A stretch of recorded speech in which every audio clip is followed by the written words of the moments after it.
Tony's Topics.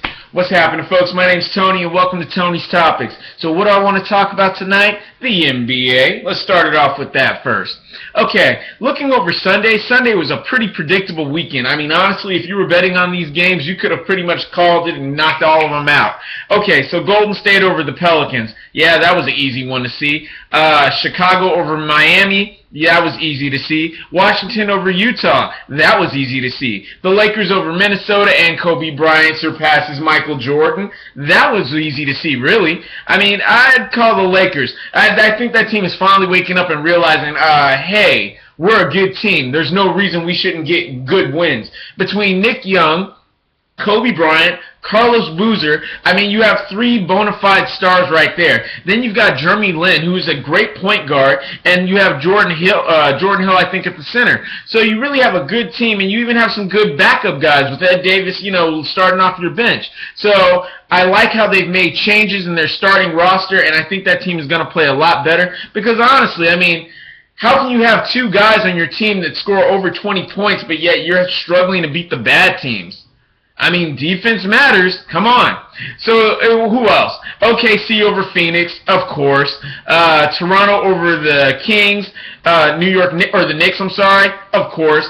And finally, the Spurs over Denver. Yeah, that was pretty much a wrap. There was nothing really special about last night. If you would have bet, you know, I mean, you could have easily, called that one down the list. Okay, so tonight's games. Cleveland versus Charlotte. I see Cleveland all day on that. They should be hungry for a win now. They've had a day to rest, finally. So, you know, and again, don't let me even go into why the NBA plays back-to-back games, even though they could just have the players play every other games. I mean, some of these days, they're just running these guys like horses, you know, and you're just not getting the best quality of game that you really want to see. You're not seeing guys at 100%. Okay. So then Lakers versus Indiana. I go Lakers again. I hate that they have to play the night before because that's always the it factor. If you're going to beat a good team, beat them when they're tired. Then again, maybe Kobe's excited now that he's passed Michael Jordan in something, and maybe he'll want to come out there and win one. And that Nick Young kid always represents. So I pick the Lakers. Boston versus Philadelphia. Who cares? But 76ers versus Boston, I'll go Boston. I don't know, the 76ers are getting a little bit hungry for a win, and they're fighting real hard out there. But Boston's got a nice core with that Olnick kid, and you got Rajon Rondo, so I go Boston. Let's see here. Chicago over Atlanta, easily. Yeah, I mean, they're both East Coast teams, and you're like, what? Atlanta's got the better record. Yeah, but I think Chicago's got the better team. So I pick Chicago. Orlando versus Toronto. I'm taking Toronto Raptors, of course, isn't everyone.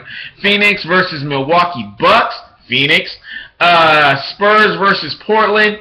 This is a game this is the game of the night. And at first I would say, of course, Spurs are going to win. I mean, the returning champs with that loaded roster, 3 stars, Kawhi Leonard's coming along, Corey Joseph, Baines, you know, Thiago Splitter's back. Good grief.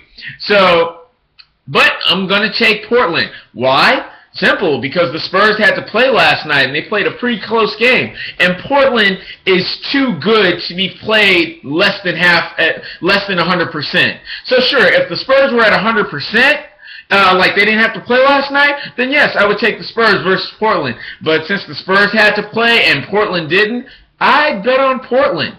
LaMarcus Aldridge and company are hungry for a win. I mean, now the only reason why Portland will lose this game is because Terry Stotts is so in love with Nicholas Batum. Even when Nicholas Batum doesn't perform, he'll still run. Stotts will still run him for the entire game. But honestly, if Stotts would just wake up, use his bench, play Batum for 24 minutes like he should, play Robin Lopez for like 24 minutes, and you know, and honestly, that other guy, I forgot his name off the top of my head, but their other center, Chris Kaman, he's better. So I would actually even start Chris Kaman, but we'll see how Stotts plays it. But if there was a night to beat the Spurs, tonight's the night. Okay, so next up, let's see here. Detroit versus the Clippers. Clippers should win this one. They're rested. They should be hungry for the win. Again, it's just, I mean, how long, you know, again, on Dragon Ball Z, how long will it take before Doc Rivers moves Blake Griffin out of the power forward position. I mean, how many nights do you have to see your star player bleeding on the floor before you realize, hey, maybe I should try him in a different position that's not so physical so my star player, my star point maker won't get busted up? I don't know, Doc. Let's see if you can figure it out. So that pretty much wraps up my time, and that wraps up my topics. I guess I was just kind of looking at the standings, and I was kind of surprised. You know, Toronto and Washington are still really doing it big. It'll be interesting if they can keep up this pace. But, I mean, Washington looks like a solid team. I saw John Wall out there wheeling it the other night, and so those guys look like they're for real. Atlanta surge, I'm not so surprised about that. And the only reason why everybody might say Chicago and Cleveland might be out of it. Well, number one, we're still pretty early in the season. We're just above 20 games right now, and those teams are still virtually new teams with players that haven't played with each other before. So let's just let that one matriculate. Plus, it seems that Blatt is actually a good coach, and so I'm hoping that he figures out and solves a lot of his problems. Now, as far as the West Coast goes, my goodness, what a war it is in the West with Golden State on this, just beating people at this tangent. Memphis is amazing. Houston and Portland are both bringing it. San Antonio, everybody's got to admit by now, San Antonio's looking a little weaker. They're not looking as mean as they were last year, not beating people as hard as they were. But either way it goes. So, the Clippers, again, Doc Rivers, please use Spencer Hawes so we can win. Please? I mean, I know you love Matt Barnes. Please move Blake Griffin. Please? Use Glenn Davis as your power forward / center in rotation. I know Glenn Davis can't play center, but if Glenn Davis is on the floor, either Spencer Hawes can be there or DeAndre Jordan, so either one of them can play center. So I think that's your rotation.